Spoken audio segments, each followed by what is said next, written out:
എങ്ങനെയുണ്ട് ജപ്പാനിലെ ചൂട്? ചൂടിയാടാ, എന്ത് ചൂട് മോനെ, എന്ത് ചൂട്. ഈത്തപ്പഴം പോക്കോ? ഈത്തപ്പഴം പോക്കും, എല്ലാം പോക്കും.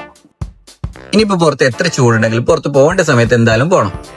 ഈ ലെറ്റർ എനിക്ക് ഇന്ന് പുറത്ത് പോകാനുള്ള ഒരു കാരണമാണ്. അങ്ങനെ ഞാൻ ആ ലെറ്ററുമായിട്ട് നടന്ന് നേരെ കുമ്പിനിയിലോട്ട് ഒരു കോഫിയും കുടിച്ചിട്ട് ബസ്സിൽ ഇനി അരമണിക്കൂർ പോകണം.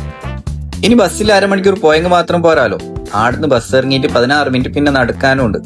അപ്പൊ ഇത്രയും കഷ്ടപ്പെട്ടിട്ട് പോകുന്നത് എടുത്തേക്കെന്ന് വെച്ചെങ്കിൽ പോലീസ് സ്റ്റേഷനിലേക്കാണ്. പോകുന്ന വഴിക്ക് ഇങ്ങനത്തെ ചില കാഴ്ചകളെല്ലാം കണ്ട് നമ്മുടെ നാട്ടിലത്തെ പോലെ തന്നെ ശില്പികൾ ഇടിയുണ്ട്. നല്ല കല്ലുകൊണ്ട് നല്ല ബുദ്ധന്റെയും നല്ല രസമായിട്ട് ഉണ്ടാക്കിയിട്ട് വെച്ചിട്ടുണ്ട്. അങ്ങനെ ആ സ്റ്റേഷനിലേക്ക് എത്തി. ഒരു പ്രത്യേകത എന്താ വെച്ചാൽ സാധനം എന്ത് മിസ്സായിട്ട് പോയാലും കിട്ടിയ ആൾക്കാർ നേരെ കൊണ്ടുപോയിട്ട് സ്റ്റേഷനിലാണ് ഏൽപ്പിക്കുന്നത്. അതുകൊണ്ട് മിസ്സായ സാധനം എവിടെയും പോലെ നമ്മളെ തേടി ഇതുപോലെ ലെറ്റർ ആയിട്ട് വരും. അവിടെ ഒരു ലോസ്റ്റ് ആൻഡ് ഫൗണ്ട് സെക്ഷൻ ഉണ്ടായി.